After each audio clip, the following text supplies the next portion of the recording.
Hello guys, welcome back to our channel Pinki dot Tanmoy. কেমন আছো তোমরা সবাই? আশা করছি সবাই খুব ভালো আছো, আমরাও খুব ভালো আছি। চলে এসেছি একটা নতুন ভ্লগ নিয়ে। তো সেরকমভাবেই 2-3 দিন ভ্লগ ক্যাপচার করতে পারিনি, তো যেটা জিনিস কদিন ধরে ক্যাপচার করা ছিল সেটার মাধ্যমেই তোমাদের সাথে একটা ভ্লগ শেয়ার করলাম। তো দুপুরবেলা মা রান্না করেছিল বিরিয়ানি, একেবারে দুপুরবেলা এবং রাত্রেবেলা দুবেলার জন্যই। তো দিদি সেটাকে সার্ভ করছিল, আর বিরিয়ানিটাও অনেকটাই টেস্টি হয়েছিল, কিন্তু চালের কোয়ালিটিটা অতটা ভালো ছিল না, তবে খারাপ হয়নি। তো তারপরে সারাদিন ভ্লগ করা হয়নি। সন্ধ্যাবেলায় দিদি মামামের একটা ফটোশ্যুট করছিল ডাইপার দিয়ে, কারণ সেই ডাইপার শ্যুটটা কবে থেকে দিয়ে করবো ভাবছি, কিন্তু করাই হয়ে উঠছিল না। তো ফাইনালি আজকে করে নিলাম। আর মামামও ব্যাপারটাকে ভীষণ এনজয় করেছে। আর দেখো, যখন ওকে হাঁটাচ্ছিল মা এরকম আস্তে করে, তখন ও ভীষণ হাসছিল, আর ওকে ভীষণ কিউটও লাগছিলো দুপাশে ঝুঁটি বেঁধে। তো অনেক ধীরে ধীরে চুলগুলো ধরে মোটামুটি ঝুঁটিটা বাঁধা হয়, কারণ যাতে ওর না লাগে, কারণ ওদের স্ক্যাল্প এখন প্রচুর নরম থাকে। তো বাঁধতে তো শখ হয়, ওই জন্যই বাঁধি, কিন্তু সবসময় বেঁধে রাখাটাও ঠিক না। তাই কিছুক্ষণ বেঁধে ছবি তুলে আবার ঠিক করে চুলটা আছড়ে দিই। তো বিকালবেলায় ভেবেছিলাম একটুখানি ধোসা বানাবো। তো ধোসার ব্যাটার অ্যাকচুয়ালি কেনাই ছিল, কারণ আগে একবার ট্রাই করেছিলাম বাড়িতে পুরোপুরি ধোসা বানানোর। তো কোয়ান্টিটি সব কিছু ঠিক না থাকলে না ধোসা ভালো করে হয় না, তো ভালো হয়েছিল না। তখন আমি প্রেগনেন্ট ছিলাম, মা প্রচুর ট্রাই করেছিল, আমি ধোসা খেতে চেয়েছিলাম বলে, তাই ভাবলাম আজকে প্যাকেটেরটাই করি। আগের দিন নিয়ে এসেছিলাম মেট্রো থেকে, তো সেটাই ট্রাই করলাম। সত্যি ভীষণ সুন্দর হয়েছিল, কোনো চাটনি টাটনি কিছু করিনি, শুধু ভেতরে যে স্টাফিংটা থাকে আলু সেটাই করেছিলাম, সেটা দিয়েই ধোসাটা সন্ধ্যার টিফিন হিসেবে খেলাম। আর সত্যি ভীষণ টেস্টি হয়েছিল। গরম এতটাই পড়েছে, ভীষণ কষ্ট হচ্ছিল রান্নাঘরে করতে, কিন্তু ভাই খেয়ে যখন বললো যে ভীষণ টেস্টি হয়েছে, তখন মোটামুটি সব কিছুই ভালো লাগলো। তারপরে আমরা খেয়েও দেখলাম যে পুরো দোকানের মতনই ক্রিস্পি অ্যান্ড ক্রাঞ্চি হয়েছিল। তো একটা ছোট প্যাকেট করেছিলাম, 2টো প্যাকেট এনেছিলাম, একটা তোমাদের দাদাভাইকে করে খাওয়াবো ভেবেছি।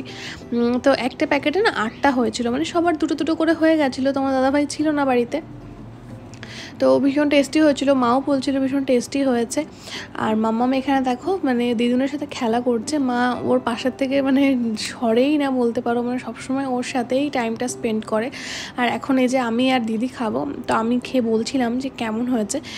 ভীষণই টেস্টি হয়েছে সত্যি, আমি সেটাই বলছিলাম আর তোমাদেরকে দেখানোর চেষ্টা করছিলাম যে কতটা ক্রাঞ্চি হয়েছে ব্যাপারটা। দেখো পুরো দোকানের মতন ক্রিস্পি।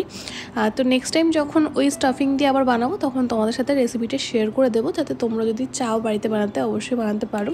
ধোসা কিন্তু ভীষণ ভালো লাগে, তোমাদের কার কার প্রিয় অবশ্যই জানিও। তো মাম্মাম এখন না দিদির সাথে খুব সুন্দর কথা বলে, কিন্তু ভিডিও যখনই করতে যাই ও তাড়াতাড়ি ক্যামেরাটা দেখে না চুপ করে যায়। তো প্রত্যেকটা বাচ্চাই তাই, ফোন দেখে কিন্তু চুপ করে যায়। তো মাম্মামও তাই, তোমাদের সাথে আমি শর্ট ভ্লগের মাধ্যমে তো শেয়ারই করি, শর্ট ভিডিওর মাধ্যমে যে কেমন কথা বলে।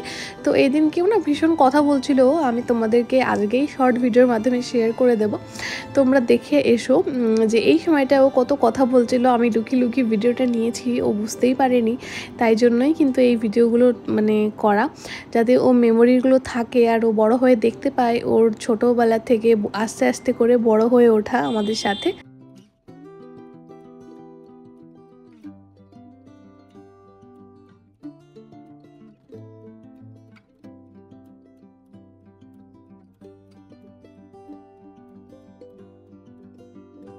তারপরে নেক্সট দিন দেখো, একেবারে ভিডিও করেছিলাম, একটা মিল্ক কেক অর্ডার করেছিলাম লাল কোম্পানির, জানতাম না যে কেমন হবে। অ্যাকচুয়ালি মিল্ক কেক খেতে ভীষণই পছন্দ করি, কিন্তু মিষ্টি দোকানের মিল্ক কেকটা না অতটা টেস্টি লাগে না। আমি সিমলাতে মিল্ক কেক খেয়েছিলাম, আর ছোটোবেলায় ইউপিতে যখন থাকতাম তখনের মিল্ক কেক খেয়েছিলাম, সেগুলো আলাদা টেস্ট ছিল। তো এটা ছবি দেখে সেরকমই লাগছিল যে সেরকম আসবে, আর সত্যি যেরকমটা ভেবেছি সেরকমই এসছে, ভীষণই টেস্টি ছিল। এটাকে মাইক্রোওভেনে একটু গরম করে নেওয়ার পর আরও বেশি সুন্দর লাগবে, তাই জন্য আমি আমার কাছে যেহেতু ওটিজি ছিল, তো আমি ওটিজিতে একটু গরম করে নিয়েছিলাম। আর সত্যি ভীষণই সুন্দর ছিল খেতে। এই পুরো প্যাকটার দাম নিয়েছিল 120 টাকা, আর ছিল 7টা মতন। তবে সত্যি একটা মিষ্টি খেলে কিন্তু মনটা পুরো ভরে যাবে।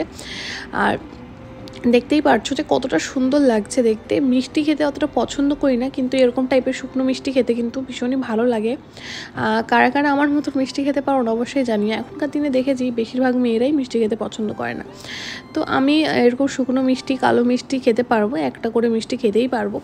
তো মিষ্টিটা খেয়ে সবাই বলছিল যে খুব টেস্টি হয়েছে, তো আমিও এখন খাবো। খেয়ে বলছি আমি এখনও খাইনি, মাথা ঘষেছিলাম, চুলটা পুরো এলোমেলো রয়েছে, দেখো এখনও চুলটাও আঁচড়াইনি আমি। তো আজকে মা রান্না করেছিল পনির, আরও অনেক কিছু রান্না করেছিল, তো আমার নেওয়া হয়নি। দিদি শুধু পনিরটা ক্যাপচার করেছিল বলে পনিরটাই রয়েছে। আর মাম্মাম দেখো এখন সব কিছু ধরা শিখে গেছে, তো ও কিভাবে আমার চশমাটা টেনে নিয়ে নেবে। আগেও দুবার করেছে, কিন্তু তখন ভিডিও করতে পারিনি, তো ভাবলাম একটা ভিডিওর মাধ্যমে তোমাদের সাথেও শেয়ার করি, তোমরাও নিশ্চয়ই এনজয় করবে ব্যাপারটাকে দেখে। আসলে আমার এত ভালো লাগে তোমরা মোহরকে এত ভালোবাসো, এত ভালোবাসা দাও। সত্যি মোহর ভীষণ ব্লেসড, আর অবশ্যই আমিও ব্লেসড। মা হিসেবে একটা সন্তানকে কেউ ভালোবাসলে যে কতটা আনন্দ লাগে সেটা বলে বোঝানোর মতন নয়। গতদিন একটা বোন আর একটা দিদি ফেসবুকে কমেন্ট করেছিল যে মোহরকে নাকি তারা স্বপ্নে দেখেছে এমন কোলে নিয়েছে। তাই আমি ভাবছিলাম একটা মানুষ কতটা ভালোবাসলে তাদেরকে স্বপ্নে দেখে। সত্যি তোমাদের এই ভালোবাসা পাওয়াটা আমার কাছে অনেক সৌভাগ্যবান মনে হয়। তোমরা যে এত সুন্দর সুন্দর কমেন্ট করো, এত দূর থেকে আমাকে চেনো না, আমার মাম্মামকে চেনো না, তবু যে এত ভালোবাসা দাও, এটা কিন্তু আমার কাছে অনেক বড় পাওনা। নিশ্চয়ই কোনো পুণ্য করেছি যার জন্য তোমাদের মতো মানুষের সাথে পরিচয় হয়েছে। তোমরা আমাকে চিনেছো, আমার মেয়েকে চিনেছো এবং এত ভালোবাসা দিচ্ছ দূর থেকে। তো মাম্মাম এখন মাকে চিনতে শিখে গেছে, দেখতেই পারছো কত শান্ত হয়ে রয়েছে। আমার কাছে থাকলে মোটামুটি চুপই থাকে। তো তোমাদের যেটা বললাম যে সেরকম করে ভিডিও ক্যাপচার হয়নি, 2-3 দিন ধরে ভিডিওটা করা, তো একটু অসুবিধা হচ্ছে জানি, কিন্তু তোমরা যেটা আমাকে ভালোবাসো ভিডিওটা দেখতে দেখতে লাস্ট অব্দি চলে এসেছো, নিশ্চয়ই ব্লগটা ভালো লাগে। আর সবথেকে বেশি বড় কথা হচ্ছে যে আমাকে আর আমার মাম্মামকে নিশ্চয়ই তোমরা এতটাই ভালোবাসো যে আমি যেমনই ভিডিও করি না কেন, তোমরা জানোই যে একটা বাচ্চাকে নিয়ে ভিডিও করা, ভিডিও এডিট করাটা কতটা ডিফিকাল্ট। তো সকালবেলা ঘুম থেকে উঠে এভাবে মাম্মাম আমার সাথে কোয়ালিটি টাইম স্পেন্ড করে, ভীষণ স্মাইল করে। ও কখনোই মুখ গোমরা করে ওঠে না, ও সবসময় স্মাইল করতে থাকে। এখন তো ভীষণই স্মাইল করে, সত্যি সব কষ্ট সার্থক মাম্মামের এই হাসিগুলো দেখে। তো আমি সত্যি ভীষণ আনন্দ উপভোগ করি এই সকালবেলা। এখন আমার সকালগুলো একদম আলাদা, রাতটাও একদম আলাদা। আর সত্যি মা হিসেবে কিন্তু সব কিছুই চেঞ্জ হয়ে যায়। এখন দেখো মাম্মাম এখন সকালবেলা ঘুম থেকে উঠে ফ্রেশ ট্রেশ হয়ে নিয়েছে। এখন তাড়াহুড়ো করে আমি স্নান করব, মা ওকে স্নান করিয়ে দেবে, সব কিছু করে দেবে। মা রয়েছে বলে ওর তেমন একটা দায়িত্ব আমার নেওয়া লাগে না। তো বলে না মা তো মাই হয়, মা যেইভাবে সব কিছু করে দেবে আর তো কেউ করে দেবে না। দিদিও সত্যি অনেকটাই হেল্প করে আমাকে। তো সকালে সেরকমভাবে কিছু খাইনি বলে এত খিদে পেয়েছিল, ভাবলাম আগে ভাতটা খেয়ে নিই তারপরেই স্নান করব। তো ডিমের ঝোল আর কুমড়ো মটরশুঁটিতে কি একটা তরকারি রান্না করেছিল মা, সেটাই খেয়ে নিলাম। তারপরে স্নান করতে যাব, ততক্ষণে মা মাম্মামকে স্নান ধান করিয়ে রেডি করিয়ে দেবে, কারণ স্নান করে ওর খিদে পেয়ে যায়। ওকে খাইয়ে ঘুম পাড়াতে হয়, কারণ মালিশটা যেহেতু হয় ওর ঘুম পেয়ে যায় স্নান করার আগে। আর ওর পাপা বাড়ির থেকে কোথাও গেলে এখন মেয়ের জন্য শুধু ভিডিও কল করে দেখতে থাকে। এখন আর ওয়াইফের কথা কম, মাম্মামের কথাই বেশি মনে পড়ে। ও জানেই না যে ভিডিও ক্যামেরাতে আমি মাম্মামকে ওকে দেখাচ্ছি না। চেষ্টা করলাম একটু তোমাদের সাথে শেয়ার করার, বাবা হিসেবে ওর অনুভূতিগুলো, যে মেয়েকে দেখে কতটা আনন্দ পাচ্ছে। তো সন্ধ্যাবেলায় একটু টিফিন বানানোর জন্য ভাবলাম যে আজকে একটু ডিমের টেবিল বানাবো। যদিও ডিমের টেবিলটা আমার দিদি লাস্টে ডিমের চপে পরিবর্তন করে দিয়েছিল। আমি কোটিংয়ের জন্য সব কিছু আর ভেতরে স্টাফিংয়ের জন্য আলু যেভাবে করতে হয় ইউটিউব থেকে দেখে সব কিছু সেমভাবে করে দিয়েছি। এখানে ব্রেড ক্রাম্স দিয়ে আমি মুড়েও দিয়েছিলাম, শুধু তেলে ভাজতে হতো। ও লাস্টে কী করেছে, লঙ্কার চপ আর টমেটোর চপের মতো ওটাকেও বেসনে চুবিয়ে দিয়েছে। তাই জন্য ডিমের টেবিলটা বলা ভুল হবে, ডিমের চপই হয়ে গেছে। আর একটা হয়েছিল পুরো বমের সাইজের, কিন্তু সত্যি ভীষণ টেস্টি হয়েছিল। মনে হচ্ছিল না যে খাবো না, যেহেতু বেশি বানানো হয়নি, সবার একটা করেই বানানো হয়েছিল, ওই জন্য অতটা অসুবিধা হয়নি।